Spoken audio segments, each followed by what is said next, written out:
Welcome to the Open Forum in the Villages, Florida podcast.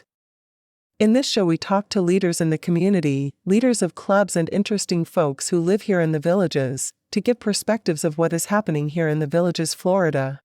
We are a listener-supported podcast. How can you support our podcast? This is Mike Roth, and listeners, I'm thrilled to share with you this podcast, which is my passion project for you. This podcast brings me joy, brings you knowledge, inspiration, and a lot of things that people need to know about the Villages and the people that are living here and what's actually going on. Creating this podcast is a labor of love, even though it demands more time than I can easily spare. But hey, time isn't something we can buy back, right? Now, here's where you come in, the unsung heroes and heroines. You can help us keep the podcast alive and thriving. How? By becoming a supporter. There are two simple ways that you can support us. The first is a small monthly donation. Visit our podcast website, openforuminthevillagesflorida.com, and click on the black supporter box. Even a small $3 to $10 a month donation makes a difference. And guess what? You can cancel anytime, no strings attached. The second way that you can contribute to the podcast is by making a purchase of an Amazon product at Amazon standard prices, and we are paid a small commission on each purchase as an Amazon affiliate. That way there's no extra money out of your pocket, but you are supporting the podcast. Check every week because we're going to be adding new Amazon products that you can buy and support the podcast with. Thank you. And your support means the world to us. Stay curious, stay inspired, and keep those headphones on. This is Mike Roth with Don Wiley on Open Forum in the Villages, Florida. Thanks for joining me today, Don. Thanks, Mike, for having me. I appreciate you doing this. Good. Today we're going to talk about some funny stuff about what's happened in the past and a little bit about what you've done. Let's start with the good stuff. You've been a county commissioner for how long? About 2 years. About 2 years. During the 2 years that you were in office, tell everyone about some of the good things that you've accomplished. Probably the best thing, and people will argue whether it's good or bad, was last year with the fire budget. It was disapproved. I couldn't support it. The burden that was placed on our businesses was too excessive, and our businesses are an integral part of our community. We put too much burden on them. We needed to rework it. What they've come up with now for this year, much better for the businesses. Mm-hmm. It more appropriately divides up the cost between the businesses and the residents. Mm-hmm. Divides up readiness fee as well as... That's a whole different issue. But the other thing that's happened is we have taken the fire department budgets out of the general fund. Mm-hmm. Now we have our Villages Public Safety Dependent District, and then we have Sumter County Fire EMS. Mm-hmm. Both of those are pulled out of the general budget for next year, and everybody's seen the Villages Public Safety Department Dependent District budget. It's been in the newspaper, and the way it's being done, basically there's a fixed amount, mm-hmm. and then there's a very small variable amount that's based on your property value. Sumter County's doing something very similar. The big difference there is that variable amount is much larger on the county side, and that's just because they only have about 20% of the property values, mm-hmm. and 20% of the population, so that variable has to be a much bigger part. The two fixed portions, the MSBUs, mm-hmm. are very similar in size. Mm-hmm. That indicates that our two fire departments have very similar operating costs. Mm-hmm. Okay, so I did support the splitting of that. Originally, when I was on your show, it was 2 years ago. Oh, 2 years ago. The first one we did. Yeah, you were the first guest. We were talking about the independent district. I was wrong. The independent district, looking back, I'm glad it failed. Because it would have been a death sentence to Sumter County Fire. It wouldn't have hurt the Villages Public Safety at all. Either way it went, doesn't really impact the Villages. But on the Sumter County side, it would have made a huge unbearable burden that couldn't have been afforded. And it would have basically put Sumter County Fire out of business. So now we have the dependent district, which means that they come up with their own budget, their own expenditures, and then it's passed to the county commissioners for final approval. Okay. On the independent district, they had their own final approval. So it still gives us good county oversight on the fire budget for both fire departments. That has been really a big thing that's been we've been having to deal with now for the last 2 years is this whole fire thing. In fact, it's overshadowed most business. And there was one more step now, because the individual homeowners, most of us have gotten a fire assessment notice of what it's going to be. Yes. Doesn't the county have to still take the second step to reduce the millage rate on the homes to do the offset? So let's talk about that, because it's a complex subject, okay? It used to be that we had $125 that went to the fire department directly. Actually, it didn't go directly to the fire department, it was earmarked for the fire department, went into the general fund, and then the general fund paid the fire department. But that only covered about 25% of the budget for both fire departments. The other 75%. the 75%, basically 1.31 millage points came out of the general fund to fund our two fire departments. So now, what most people think is, okay, we've separated our fire departments, we need to get that 1.3 back. Yes, technically, if we hadn't done the radical changes we had done in our fire departments, that would happen.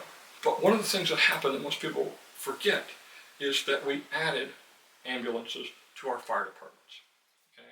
Before it was run by AMR, it had 6 ambulances. They ran for profit. It cost the county nothing. Now we've got, I think Villages has got 12 or 13 ambulances. Sumter County, I think, is running 4 or 6. I don't remember the exact numbers. But we're looking at about 18 ambulances on the road. 18 ambulances with an average of 7 people assigned to each ambulance because they work in shifts. Okay, that's picked up 75 people. No, 100 people. It's a lot. Okay, so there's that cost. That we've increased our service.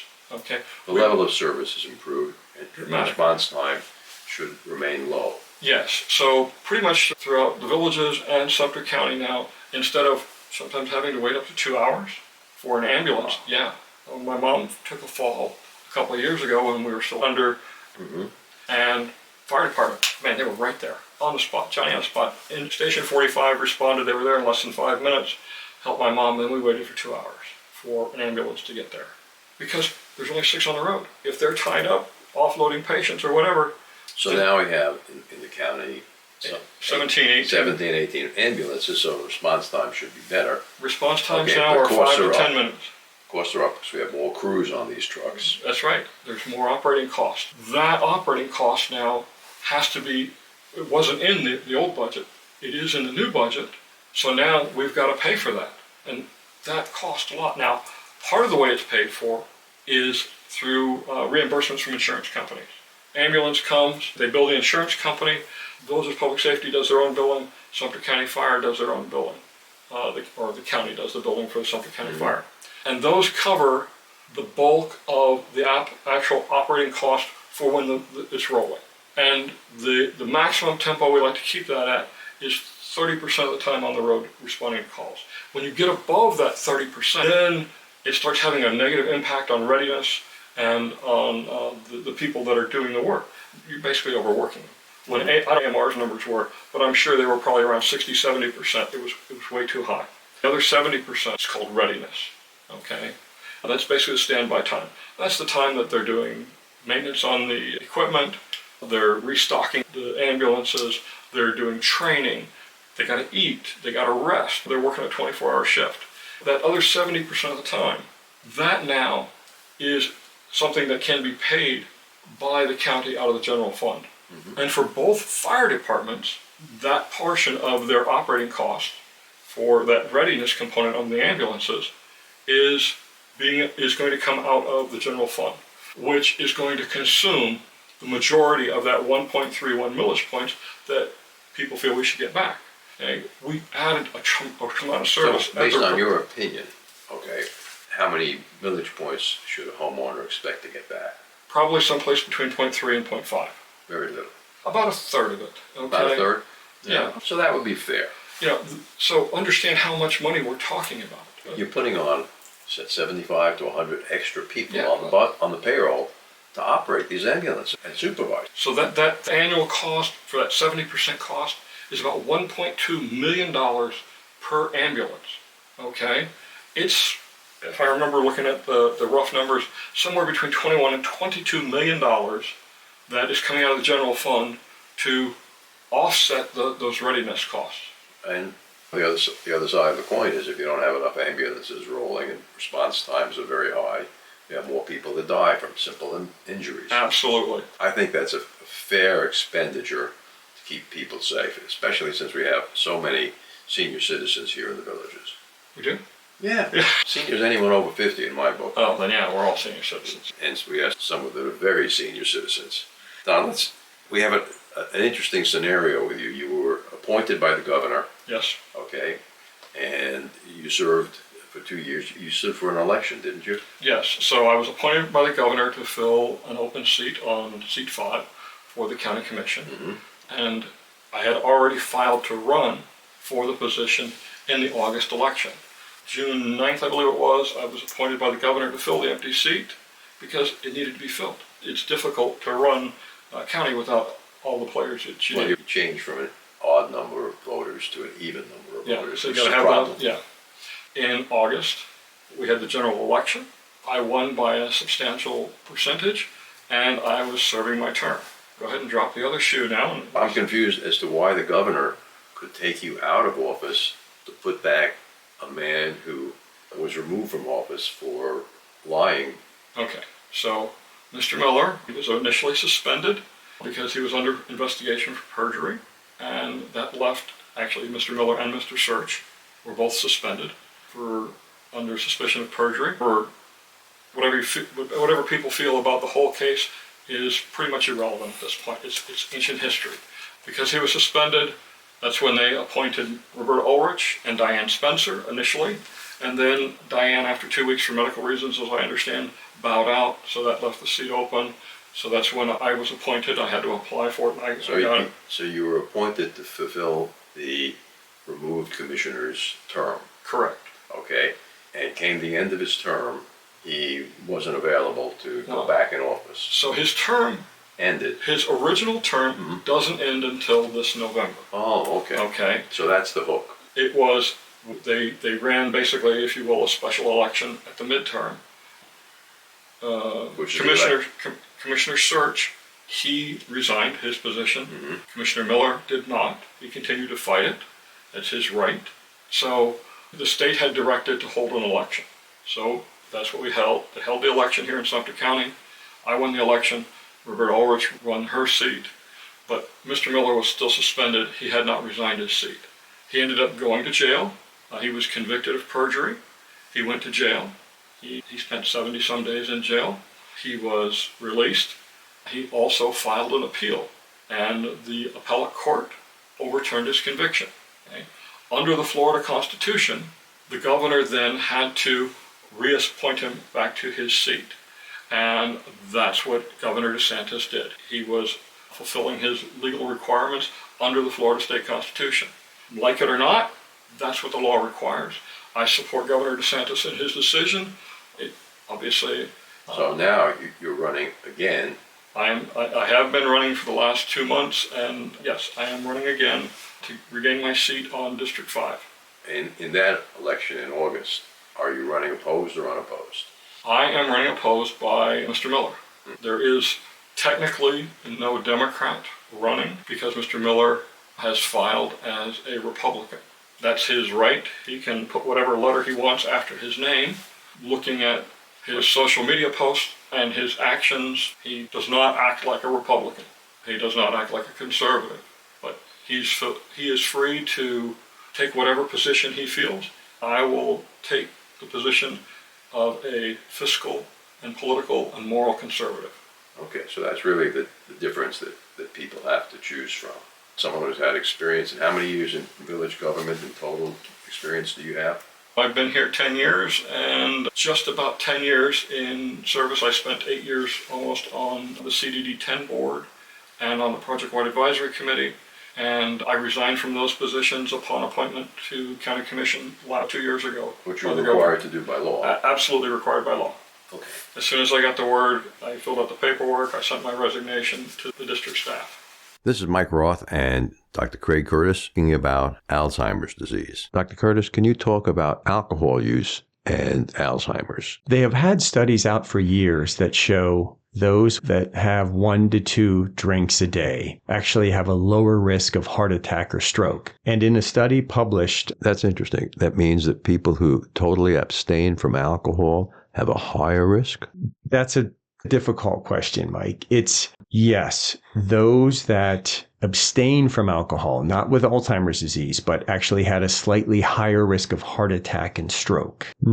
However, so this was a study published in June of 2023 in the Journal of the American College of Cardiology in stress signaling in the brain. So essentially, they had less stress, which we've always known is a risk factor for a heart attack or stroke. But the American College of Cardiology currently is not advocating for the use of alcohol to reduce your risk of heart attack or strokes because of other concerning effects of alcohol on health. With over 20 years of experience studying brain health, Dr. Curtis's goal is to educate the Villages community on how to live a longer, healthier life. To learn more, visit his website, craigcurtismd.com, or call 352-500-5252 to attend a free seminar. I know you're a dog lover. Me? A dog lover? I absolutely am. You know, I like dogs. I had one for 12 years, but I always said that the dog owned me for 12 years. Yeah, my dog has chosen which house I live in for the last couple of years. Oh, yeah. Your dog's going to like the new house. Yeah, eventually when we get there. But right now it's an investment property. Investment property, okay. What's the name of your dog? The female is Lily, and the male is Sully. They're both golden retrievers. Lily is very dark. Sully is very light. Very big mix of basically two extremes of colorings of the breed. Yeah, and that was intentional to get a good genetic mix because we had intended to breed her once, and we did that last summer. She had a litter of pups. 7 of them went home. 4 of them live here in the Villages. 1 lives in Wildwood, 1 lives in Orlando, and 1 lives in Bushnell. And I follow up with them all the time. I get plenty of pictures from them. They're absolutely gorgeous. They're 10 months old now. Okay. We had a decision to make with Lily was, do we want to get her fixed? Or do we want to let her have another litter? Initially it was we didn't want to have another litter, but then we thought about the reaction of the people that we saw that took ownership of the pups. One lady, the family that lives in Wildwood, she broke down in tears when we delivered the pup. And it was a very touching moment. And seeing the pups as they've been growing, really, it's pretty touching seeing how these people get attached. And we knew it was a good thing that we did. And another thing that we did was all the profits that we made from the first litter, we donated to charity, to 2 animal rescue, to 2 golden retriever rescue units. Okay. Joshua's House and in Lecanto, and Mid-Florida Golden Retriever Rescue, or the Golden Retriever Rescue in Florida. Your dog had a second litter of puppies recently. She had a second litter of puppies 4 weeks and a day ago. And we have 10 puppies now. And our goal is, one of them we have given to the midwife who helped us with the delivery. She's giving it to her 6 grandchildren as a present. Yeah, and the rest are being sold. And we're looking at $2,000 a pup. And at least 1,000 of that is going to 3 different charities. I say at least because we're holding the rest back to cover our costs. You selected 3 charities. What are those charities? Once again, Mid-Florida Golden Retriever Rescue, Joshua's House, and I'm trying to remember, it's Hope. Oh man, I can't remember the name of it. They're one of my charity sponsors that I do on my video. Joshua's House. I personally have never heard of that. Joshua's House is in Lecanto, which is over in Citrus County, and it's a golden retriever rescue, and the couple that runs it are absolutely phenomenal. They take in, whether it's pups or adult dogs, abused dogs. Yeah, but anyway, expenses are less than $9,000. Then we'll divide that up between the 3 charities, or maybe we'll pick a 4th charity. I haven't decided 100% yet, but all we're doing is covering our costs and sharing love. Because these animals are phenomenal. The good thing is the 2 that my wife has fallen in love with have been chosen. You're not going to have to keep them. Trust me, I would love to keep another one, but they're a lot of work. Of course. But they're so much joy, so much fun. I was sad to lose my dog after 12 years. I understand that completely. I've lost a couple since I've been here in the Villages. Just for our listeners' edification, As a county commissioner, can you explain the financial reporting that you're required to do? Yeah. And the other commissioners are required to do Yeah, the same. so reporting. everybody that's either in office or running for office has to fill out what's called a Form 6. Form 6, you list all your assets, all your liabilities, and your net worth, any business interests you have, and all of it is part of the public record. So that would include your Goldwing Productions? It includes Goldwing Nut Productions. I used to separate my teaching and some other work I did as different businesses. Now I just lump them all under Goldwing Nut Productions. Mm-hmm. So my Form 6 from this year and last year is going to look a little bit different, but overall it's still basically the same. So any taxpayer in Sumter County would have access to these forms? Absolutely. And that would essentially prove that there were no illegal payments made to any commissioners? Obviously you can hide anything, okay? Mm-hmm. I don't have any offshore accounts or anything like that. I wish I had some money to squirrel away that. I'm just a simple guy. I know where you're going with this. Offshore accounts are a lot harder than they once were. You can only take $10,000 in cash out of the country. 10,000 in cash would be nice. Now, If you try to send the money out via wire transfer, then it's trackable.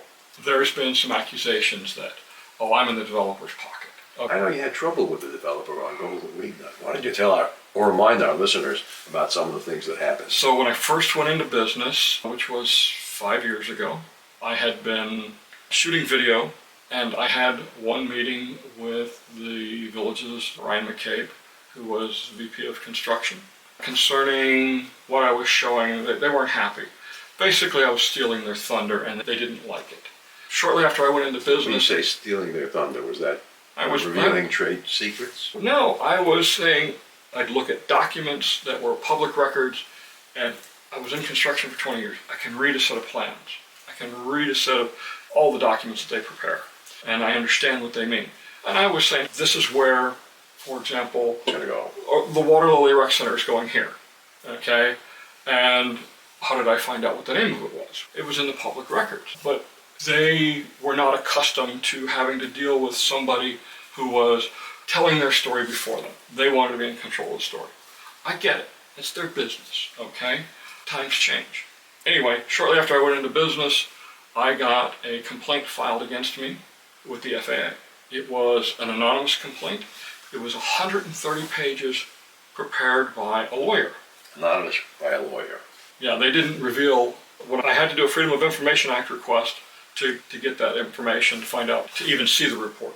And I have a copy of it if people want to see it. But anyway, I ended up getting fined over $7,000 by the FAA.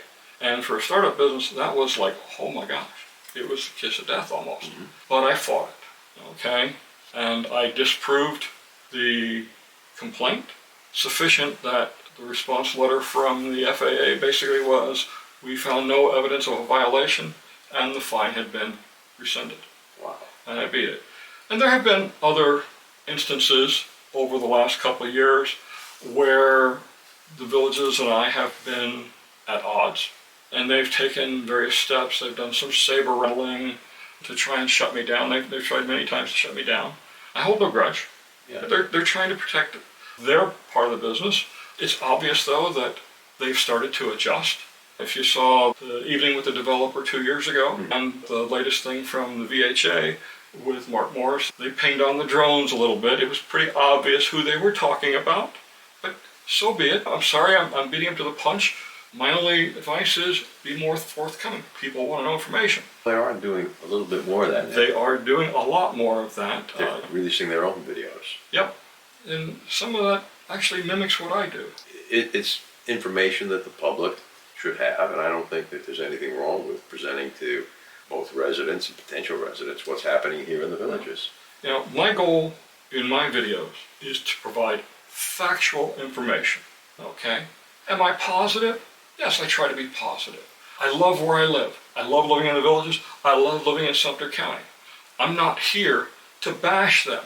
Now, if something doesn't sit well with me, I'm going to say something about it. Kayaking in Lake Okahumpka. There's lots of alligators and snakes in there, and it's really weedy. It's pretty difficult. It's hard for me to call it a lake because of all the weeds and the small area that the kayaks are free to operate in. Yep.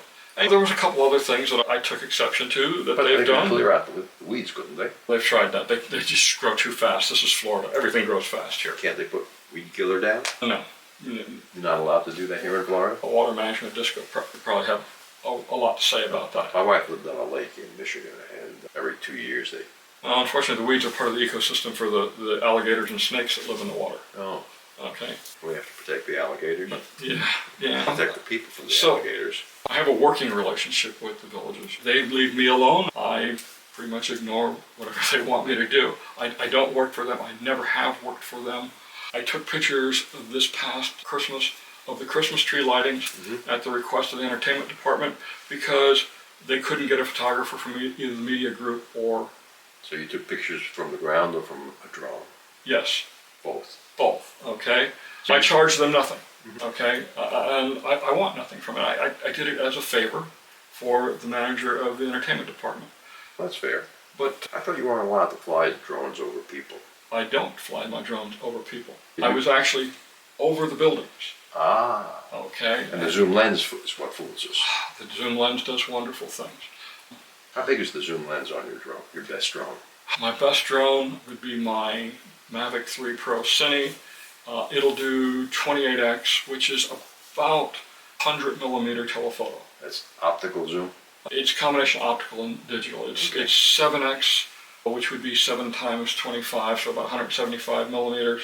And then it'll do another 4x on top of that to take it up to 28x. Once you get above 14x, it starts looking a little fuzzy. Yeah. But it does good at 14x. Good. Don, in conclusion, can you give our listeners something to think about before we come back, just before the election, why you're the best candidate for county commissioner? Why am I the best candidate for county commissioner? Good Because question. I'm working for all of Sumter County. Okay? When I say all, the residents, our farmers, our industry, our businesses, they're all an integral part of our community. We can't elevate one above the other. Everybody's got to be treated equally. We could take and put a heavy burden on our businesses. We saw it happen there, but so recently we had Costco come in. Okay, That's tremendous. Yes. If we put too heavy of a burden on our businesses, then they don't come. Okay? If we put a heavy tax burden on our businesses, let's say a restaurant, they have to raise their prices because businesses don't pay taxes. They pass taxes. They collect taxes and pass them on to the government.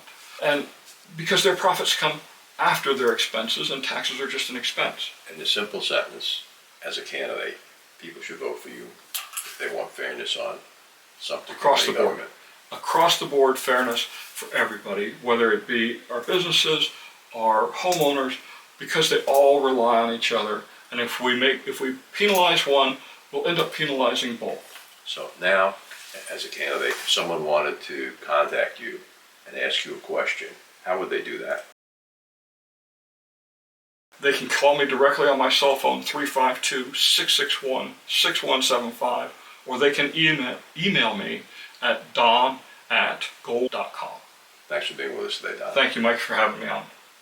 Remember, our next episode will be released next Friday at 9 a.m. Should you want to become a major supporter of the show or have questions, please contact us at mike@rothvoice.com. This is a shout out for supporters Tweet Coleman, Ed Williams, Paul Sorgen, and major supporter Dr. Craig Curtis at K2 in the Villages. We will be hearing more from Dr. Curtis with short Alzheimer's tips each week. If you know someone who should be on the show, contact us at mike@rothvoice.com. We thank everyone for listening to the show. The content of the show is copyrighted by Roth Voice 2024. All rights reserved.